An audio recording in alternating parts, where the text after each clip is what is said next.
2 முதல் 5ஆம் வகுப்பு மாணவ செல்வங்கள் அனைவருக்கும் என் இனிய காலை வணக்கம்.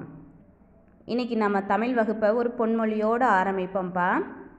அதிகாலை நீ நினைத்த நேரத்தில் எழுந்து விட்டாலே தோல்விகள் உன்னை விட்டு ஒதுங்கி கொள்ளும் அப்படின்னு சொன்னது mister APJ Abdul Kalam uncle. ஓகேவா? ஸோ நம்ம எப்பயுமே பார்த்தீங்க அப்படின்னாக்க காலையில் நம்ம சீக்கிரம் ஏந்திரிக்கணும் அப்படின்னு நினச்சோம் அப்படின்னா அந்த டைமிங்க்கு கரெக்டாக ஏந்திரிக்கணும்.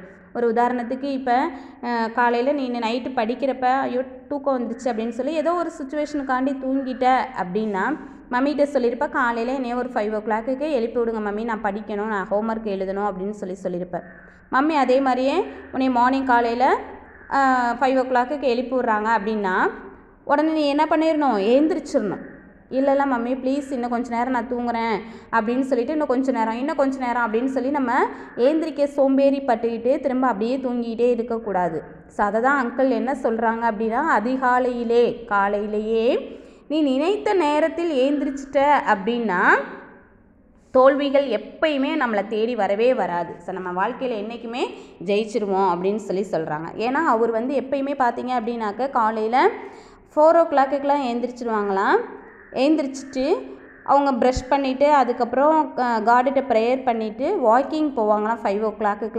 ஸோ யாருமே இருக்க மாட்டாங்களாங்க. அவங்க பிரசிடெண்ட்டாக இருக்கிறப்ப கூட, பிரசிடெண்ட் அப்படின்றப்ப அவங்க எங்கே போனாலும் வந்தாலும் அவங்க கூடவே பார்த்தீங்க அப்படின்னாக்கா பாதுகாப்புக்கு ஸ்குவாட் வந்துகிட்டே இருப்பாங்க. ஸோ ஆனால் பார்த்தீங்க அப்படின்னா இவர் யாருமே எனக்கு வேண்டாம், நானாகவே வாக்கிங் போகிறேன் அப்படின்னு சொல்லிட்டு அவர் சிங்கிளாக தான் போவாராம்ப்பா.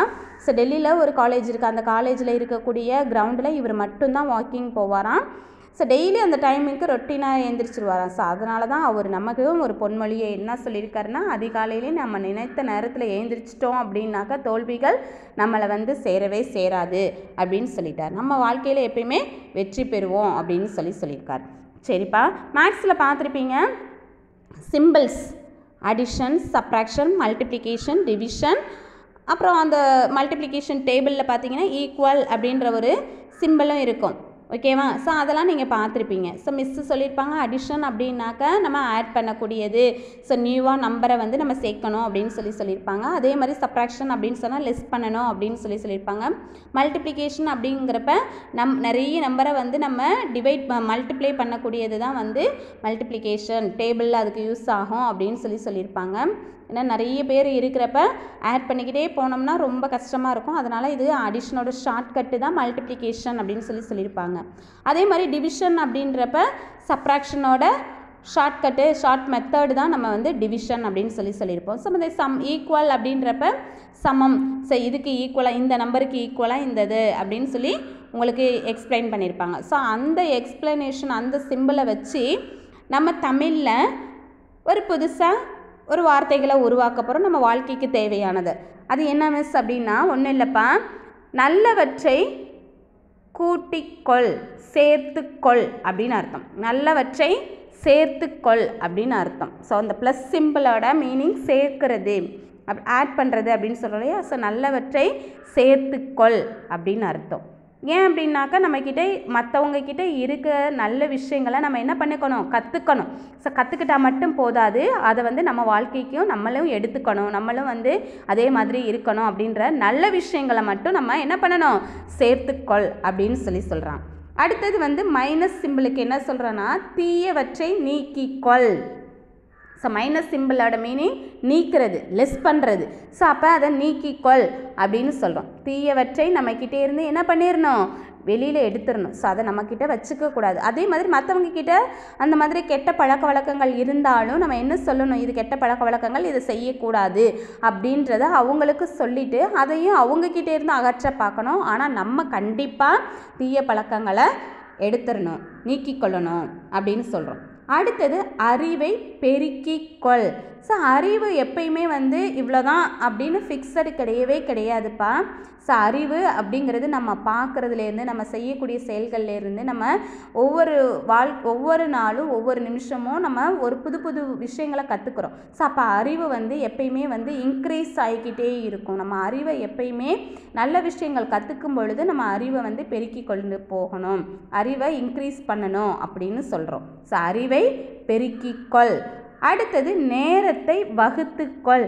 ஸோ நான் இந்த டைமிங்கில் நான் சாப்பிடணும், இந்த டைமிங்கில் நான் தூங்கணும், இந்த டைமிங்கில் நான் ஹோம்ஒர்க் எழுதணும், இந்த டைமிங்கில் நான் ப்ளே பண்ணணும், இந்த டைமுக்குள்ளார நான் என்னோடய ரீடிங்கை நான் முடிச்சிடணும் அப்படின்னு சொல்லி ஒவ்வொரு செயலுக்கும் நம்ம என்ன பண்ணணும் அப்படின்னா நேரத்தை கால்குலேட் பண்ணிக்கணும். அப்போ தான் வந்து நம்ம சீக்கிரமாக முடிக்க முடியும். இல்லைன்னு வச்சுக்கேன், சாப்பிட உட்காந்தா நீ இப்படி சாப்பிட்டுட்டு இருப்பேன். ஸோ 1 hour டிவியை பார்த்துட்டு அப்படியே சாப்பிட்டுட்டே இருக்க வேண்டியது. அப்புறம் நீ என்ன பண்ணுவ, ரைட்டிங் பண்ணுற டைம் உனக்கு ஸ்பாயில் ஆயிடும். அச்சோ ரைட்டிங் பண்ணலாம்னு நினச்சா டைமே இல்லாமல் போயிடுச்சு அப்படின்னு நம்ம நினைப்போம்.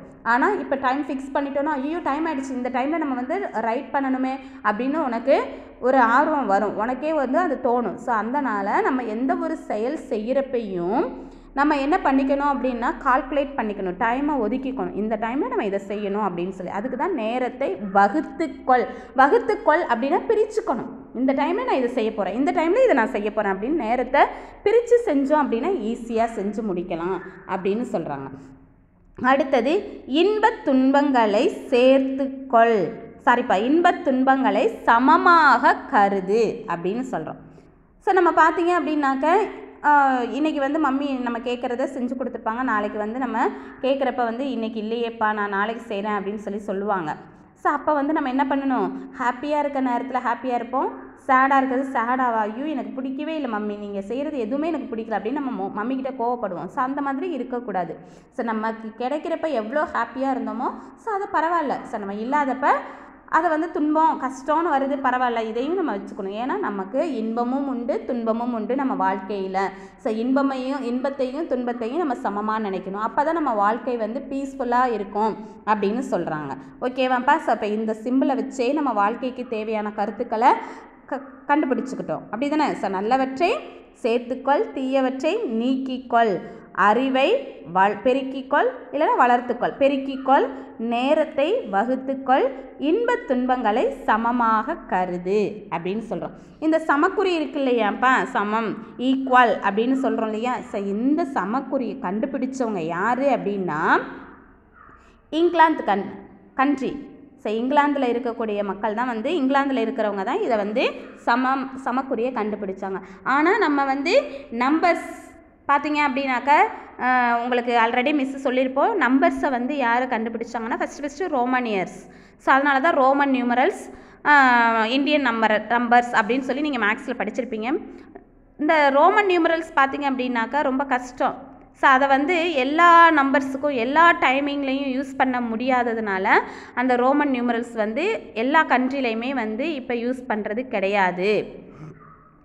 ஆனால் இப்போ நம்ம யூஸ் பண்ணிக்கிட்டு இருக்க நம்பர்ஸை கண்டுபிடிச்சது நம்ம இந்தியன்ஸ்.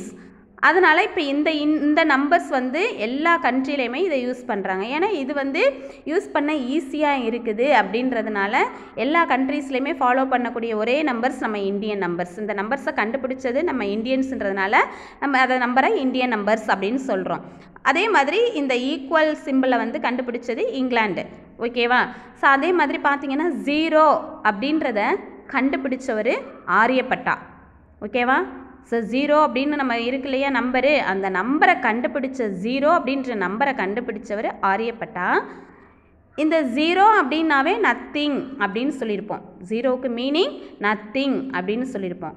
ஆனால் இந்த 0வுக்கும் வேல்யூ இருக்குது அப்படின்னு சொன்னவர் மிஸ்டர் ராமானுஜம்.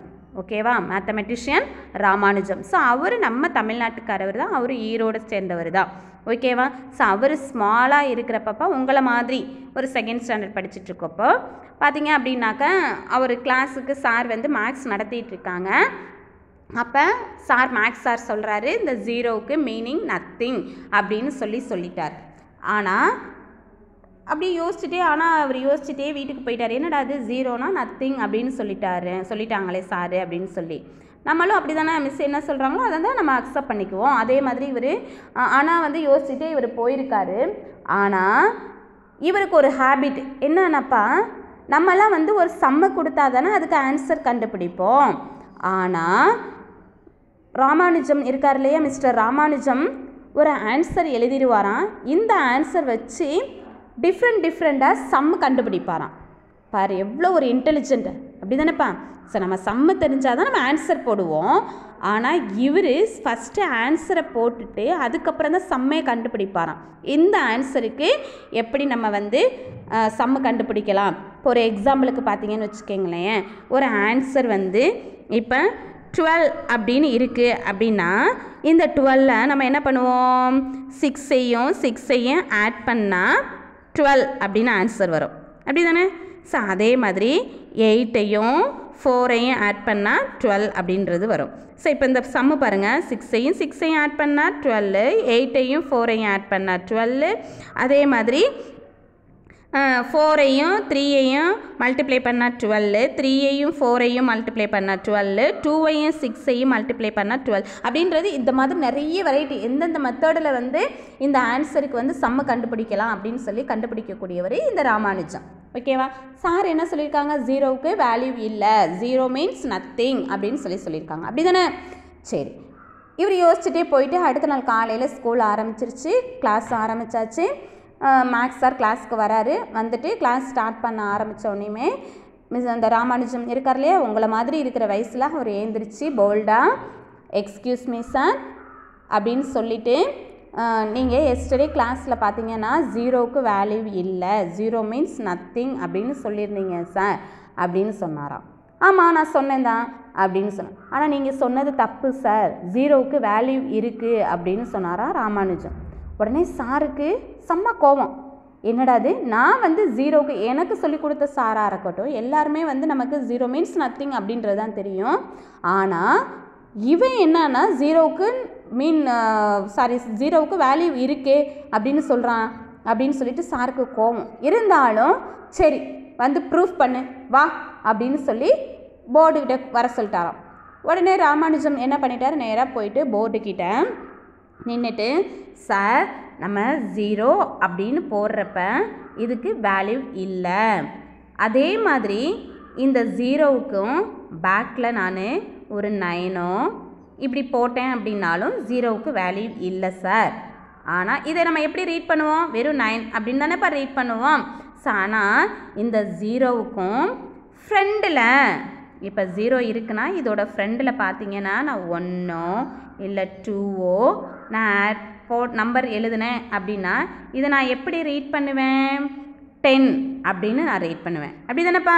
ஸோ இதை எப்படி ரீட் பண்ணுவோம், 20 அப்படின்னு நான் ரீட் பண்ணுவோம். அதே மாதிரி இப்போ 0வோட ஃப்ரெண்டில் ஒரு 8 நான் போட்டேன் அப்படின்னாக்க 80 அப்படின்னு நான் ரீட் பண்ணுவேன்.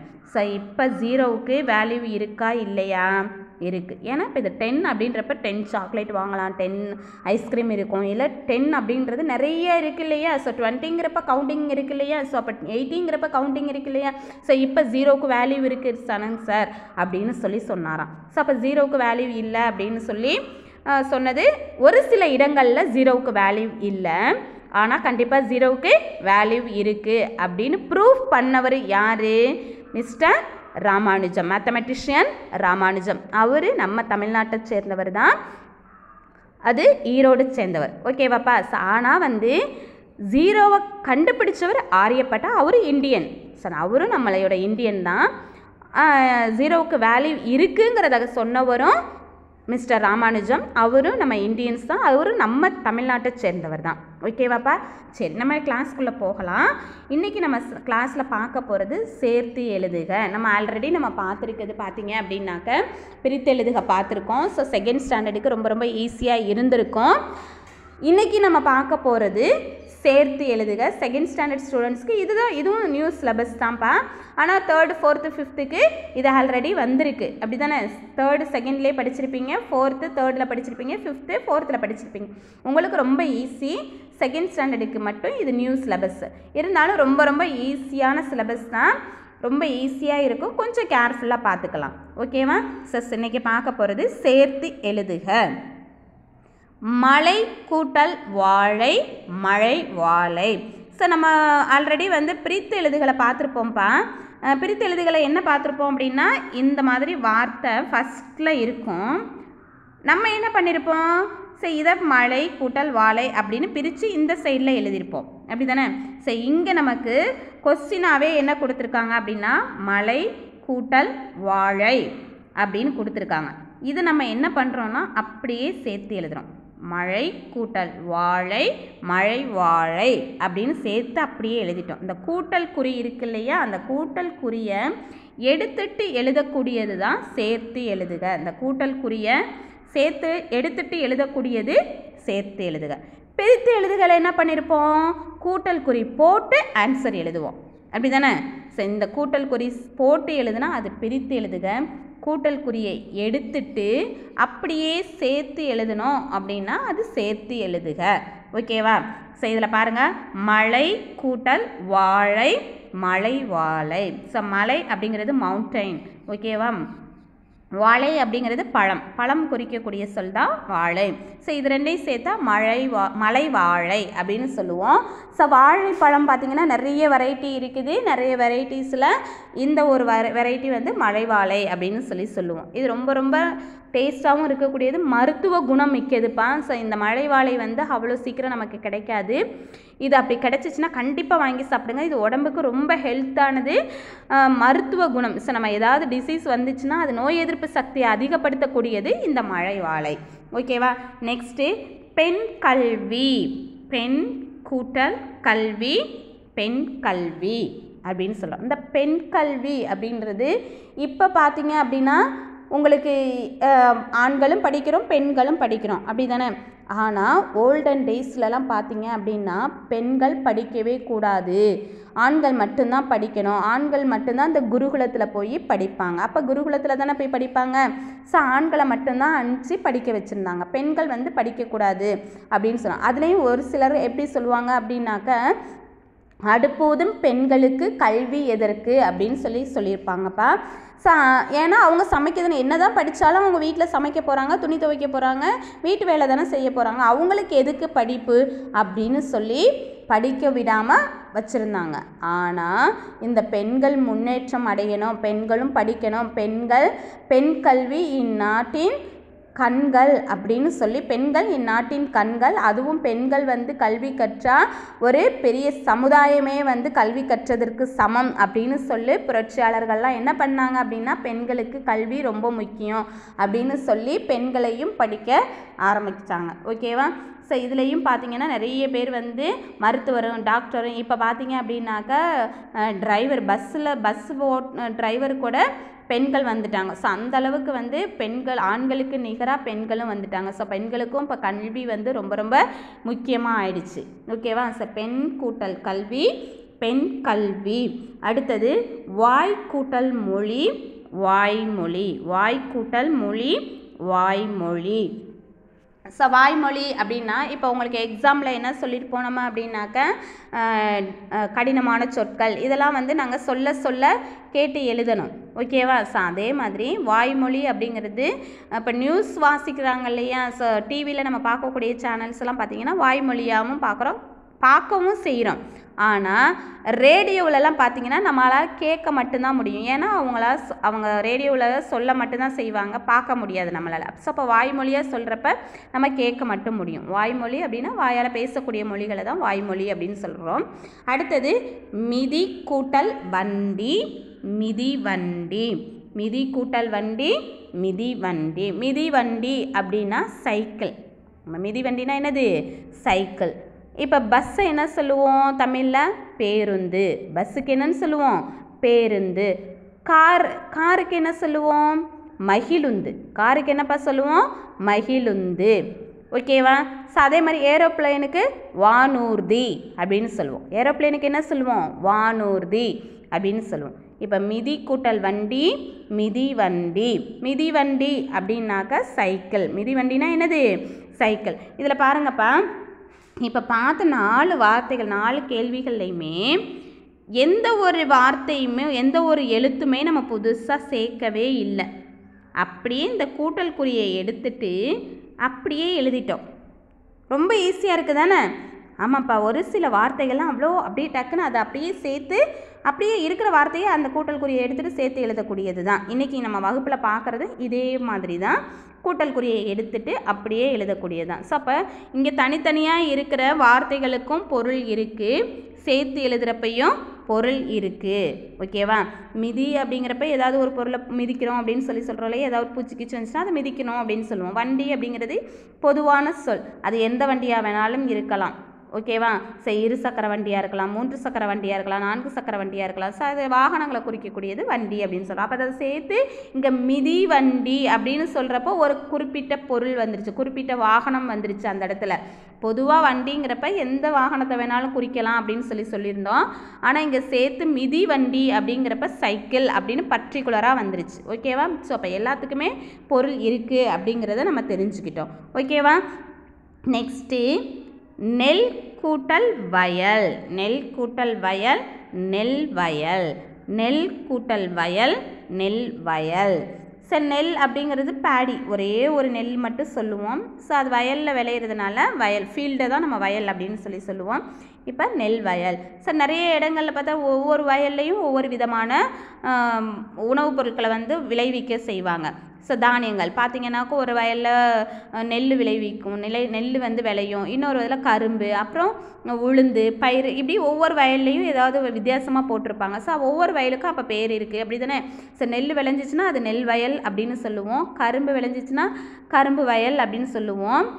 அதே மாதிரி இது உளுந்து விளைஞ்சிச்சு அப்படின்னா உளுந்து வயல் அப்படின்னு சொல்லுவோம், எள்ளு வயல் அப்படின்னு சொல்லுவோம். அப்படி நம்ம அதில் என்ன பொருள் விளையுதோ அந்த இதை வச்சு அந்த வயலை நம்ம சொல்லுவோம். இப்போங்க நெல் கூட்டல் வயல் நெல் வயல். அடுத்தது பாலை கூட்டல் வனம் பாலைவனம். ஸோ பாலைவனம் அப்படின்னு சொன்னால் உங்களுக்கு தெரியும், டெசர்ட்டு. இங்கே பாலைவன கப்பல் அப்படின்னு சொல்லி எதை சொல்லுவோம்?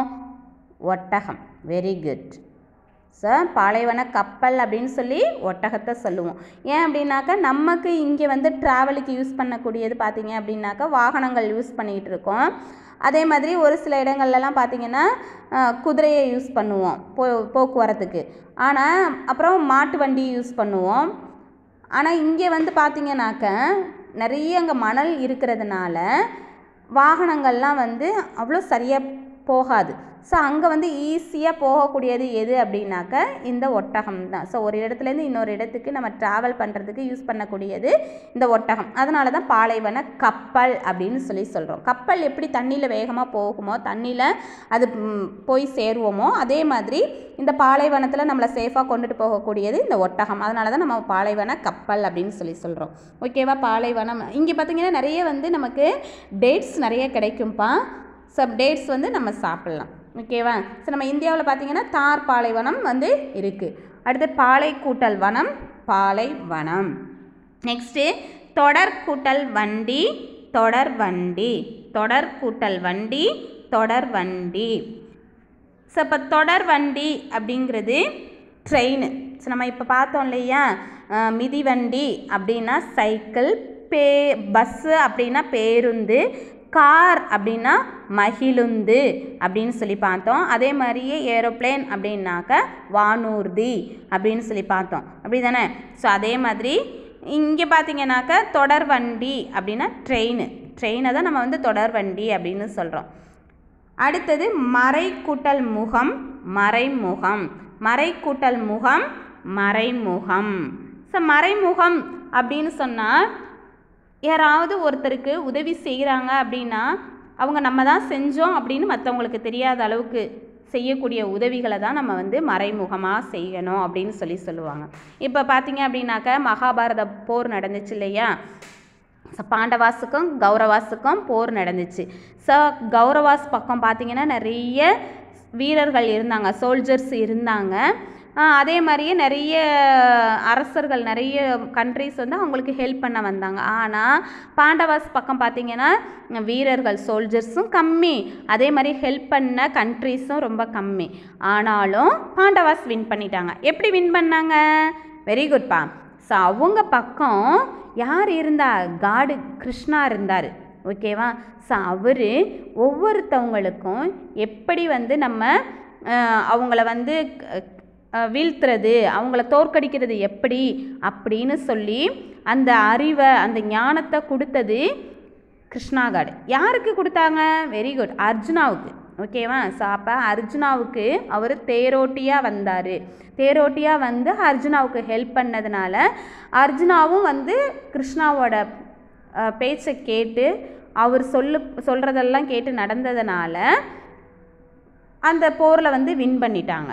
ஓகேவா. ஸோ பாண்டவாஸ் தான் இப்போ மகாபாரதத்தில் வின் பண்ணாங்க.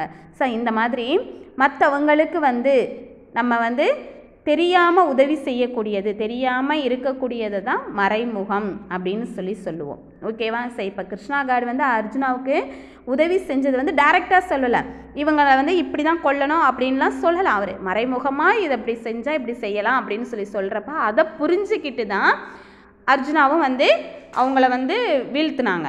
ஓகேவா. ஸோ போர்லையும் அவர் சொல்கிற மாதிரி அவர் சொல்கிறதோட அர்த்தங்களை புரிஞ்சுக்கிட்டு அதுக்கு தகுந்த மாதிரி நடந்ததுனால தான் அவர் வந்து மகாபாரத போரில் வின் பண்ணாங்க. இதை தான் நம்ம மறைமுகம் அப்படின்னு சொல்லுவோம். மறை கூட்டல் முகம் மறைமுகம், மறை கூட்டல் முகம் மறைமுகம். நெக்ஸ்ட்டு பனை கூட்டல் வெல்லம் பனை வெல்லம், பனை கூட்டல் வெல்லம் பனை வெல்லம். ஸோ இந்த பனவெல்லாம் எங்கேருந்து கிடைக்கிது? நம்ம பனை மரத்துலேருந்து தான் கிடைக்கிது அப்படின்னு சொல்கிறோம். இயற்கையாக கிடைக்கக்கூடிய மிகப்பெரிய ஒரு அற்புதமான மரம் அப்படின்னு கூட சொல்லலாம். ஏன்னா அதில் இருக்கக்கூடிய ஒவ்வொன்றும் வந்து நம்ம உடம்புக்கு அவ்வளோ நல்லது. ஸோ அதனால் இப்போ வெயில் நாள் வருது, வெயில் நாள் வர்றதுனால இப்போ பார்த்திங்கன்னா இந்த நொங்கு அப்படின்னு பனை மரத்துலேருந்து கிடைக்கக்கூடிய நொங்கு சாப்பிடுவோம். ஸோ அது ரொம்ப ரொம்ப உடம்புக்கு நல்லது, குளிர்ச்சியை தரக்கூடியது. கிடச்சிச்சின்னா எல்லோரும் வாங்கி சாப்பிடுங்கப்பா. நெக்ஸ்ட்டு இயற்கை கூட்டல் வளம் இயற்கை வளம், இயற்கை கூட்டல் வளம் இயற்கை வளம். எப்பயுமே பார்த்தீங்க அப்படின்னா இயற்கை வளம் செழிப்பு மிக்கதாக இருக்கணும். இயற்கை வளம் செழிப்பாக இருக்கணும் அப்படின்னா நமக்கு கண்டிப்பாக மழை தேவை. மழை இருந்தால் தான் நமக்கு நீர் பற்றாக்குறை இல்லாமல் கிடைக்கும். அப்போ தான் வந்து செடி மரங்கள் செடிகள்லாம் வந்து செழிப்பாக இருக்கும். செழிப்பாக அது இருந்தால் தான் நம்ம என்ன பண்ண முடியும், நம்மளும் நல்லா இருக்க முடியும். ஏன் அப்படின்னா நமக்கு தேவையான ஃபுட்டு எல்லாமே வந்து இந்த மரங்களும் செடிகளும் தானே தருது. ஸோ அதனால தான் வந்து விவசாயம் அப்போ தான் செழிப்போடு இருக்கும் அப்படின்னு சொல்லுவோம். சரி, அதனால் இயற்கை வளமை வந்து நம்ம பாதுகாக்கணும். இயற்கை வளம் பாதுகாக்கணும் அப்படின்னா மரங்களை எப்பயுமே வெட்டக்கூடாது. ஸோ மரங்கள் ஒரு மரம் வெட்டணும் அப்படின்னா அந்த ஒரு மரத்துக்கு பதிலாக நம்ம என்ன பண்ணணும் அப்படின்னாக்க 100 மரக்கன்றுகள் சின்ன சின்ன பிளான்ட் இருக்கு இல்லையா. ஸோ அந்த பிளான்ட்டை நம்ம நட்டு வைக்கணும் அப்படின்னு சொல்கிறோம். இதை வந்து மரங்கள் நிறைய வளர்க்கணும் அப்படின்னு சொல்லி மிஸ்டர் அப்துல் கலாம் அங்கிளுக்கு ரொம்ப ஆசை. ஏன்னா இயற்கை வளத்தை பாதுகாக்கணும் அப்படின்னு சொல்லி. ஸோ இதை யாருக்கிட்ட சொன்னால் இதை கரெக்டாக போய் மக்களுக்கு சேரும் அப்படின்றதுனால மிஸ்டர் விவேக் அங்கிள் இருக்காங்க இல்லையா, காமெடியன்ஸ், அவருக்கு எல்லாருமே தெரியும். அவர்கிட்ட வந்து mister APJ Abdul Kalam uncle என்ன பண்ணிட்டாங்க, நீங்கள் வந்து ஒவ்வொருத்தர் மாதிரி நிறைய மரம் நடவை பற்றி எடுத்து சொல்லுங்கள், மரங்களை நடுங்க அப்படின்னு சொல்கிறப்ப அவர் போய் ஒவ்வொரு இடத்துக்கும் போகிறப்பெல்லாம் மரக்கன்றுகளை கொண்டு போய் கொடுத்து, இப்போ ஸ்கூல்ஸ்க்கெலாம் போனாங்கன்னா மரக்கன்றுகள் கொடுப்பாங்களாம். ஸோ அப்போ சில்ட்ரனுக்கு போகிறப்ப அந்த சில்ட்ரன்லாம் என்ன பண்ணுவாங்க, அவங்கவுங்க ஹவுஸில் கொண்டு போய் அதை நட்டு வைப்பாங்க இல்லையா. ஸோ அப்போ நிறைய மரக்கன்றுகள் வரும். ஸோ மரங்கள் நல்ல செழிப்போடு வளரும் அப்படிங்கிறதுனால மரங்களை வந்து இன்க்ரீஸ் பண்ணணுங்கிறதுக்காண்டி இப்போ பார்த்திங்கன்னாக்கா லேக்ஸுக்கு மேலே வந்து விவேக் அங்கிள் வந்து நட்டு வச்சுருக்காங்களாம். ஓகேவா. ஸோ இப்போ நம்மளும் என்ன பண்ணணும், இயற்கை வளம் செழிக்கணும் அப்படின்னா நிறைய மரக்கன்றுகளை நடணும். ஓகேவா. ஸோ இன்றைக்கி பார்த்தது இந்த 10 தான்ப்பா. இந்த 10லையும் பார்த்தீங்க அப்படின்னாக்கா ரொம்ப ரொம்ப ஈஸியானது தான். ஏன்னா எந்த ஒரு எழுத்துமே நம்ம சேர்த்து எழுதலை. ஸோ இருக்கிற வார்த்தைகளை அந்த கூட்டல் குறியை நீக்கிவிட்டு அப்படியே எழுதியிருக்கோம். மழை கூட்டல் வாழை மழை வாழை, மழை கூட்டல் வாழை மழை வாழை. பெண் கூட்டல் கல்வி பெண் கல்வி, பெண் கூட்டல் கல்வி பெண் கல்வி. வாய் கூட்டல் மொழி வாய்மொழி, வாய் கூட்டல் மொழி வாய்மொழி. மிதி கூட்டல் வண்டி மிதி வண்டி. மலை கூட்டல் வாழை மழை வாழை. பெண் கூட்டல் கல்வி பெண் கல்வி. வாய் கூட்டல் மொழி வாய்மொழி. மிதி கூட்டல் வண்டி மிதி வண்டி. ரொம்ப ரொம்ப ஈஸியாக இருக்கும். Second standard students, 3rd 4th 5thக்கெலாம் இன்னும் ஈஸியாக இருக்கும். அப்படியே எழுத வேண்டியதுதான். ஸோ செகண்ட் ஸ்டாண்டர்டுக்கு இப்போ ஃபஸ்ட் டைம்ங்கிறதுனால கொஞ்சம் பார்க்குறதுக்கு ஒரு மாதிரி இருக்குது. அப்படியே பழகிருச்சுன்னா ரொம்ப ரொம்ப ஈஸி. ஸோ எழுதி பாருங்கள். நெல் கூட்டல் வயல் நெல் வயல். பாலை கூட்டல் வனம் பாலைவனம். தொடர் கூட்டல் வண்டி தொடர் வண்டி. மறை கூட்டல் முகம் மறைமுகம். நெல் கூட்டல் வயல் நெல் வயல். பாலை கூட்டல் வனம் பாலைவனம். தொடர் கூட்டல் வண்டி தொடர் வண்டி.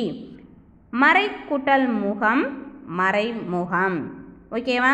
சரி, நெக்ஸ்ட்டு பனை கூட்டல் வெல்லம் பனை வெல்லம். பனை கூட்டல் வெல்லம் பனை வெல்லம். சரி, இதே இந்த வெள்ளத்தில் மத்தல இல் வந்திருந்துச்சுன்னா, வெல்லம் அப்படிங்கிறது மத்தல இல் வந்திருந்துச்சுன்னா என்ன சொல்லியிருந்தோம்? மத்தல இல் வந்தால் ஆற்று நீர் பெருக்கெடுத்து ஓடுவது அப்படின்னு சொல்லியிருந்தோம். இந்த இடத்துல குண்டு இல் வந்திருந்ததுனால இது இனிப்பு வெல்லம் சர்க்கரை சொல்லுவோம் இல்லையா? ஸோ அதை குறிக்கக்கூடிய சொல்லு தான் வெல்லம். இதே இந்த மத்தல இல் வந்துருந்துச்சு அப்படின்னா ஆற்று நீர் பெருக்கெடுத்து ஓடுவதை சொல்லக்கூடியதை தான் நம்ம இந்த வெல்லம் அப்படின்னு சொல்லுவோம்.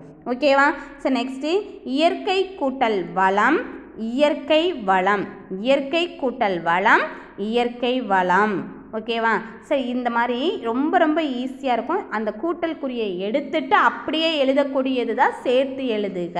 சரி, பிரித்து எழுதுக பார்த்துருக்கோம், எதிர்ச்சொல்லாம் பார்த்துருக்கோம். ஸோ இதெல்லாம் கொஞ்சம் கேர்ஃபுல்லாக பண்ணுங்கள்.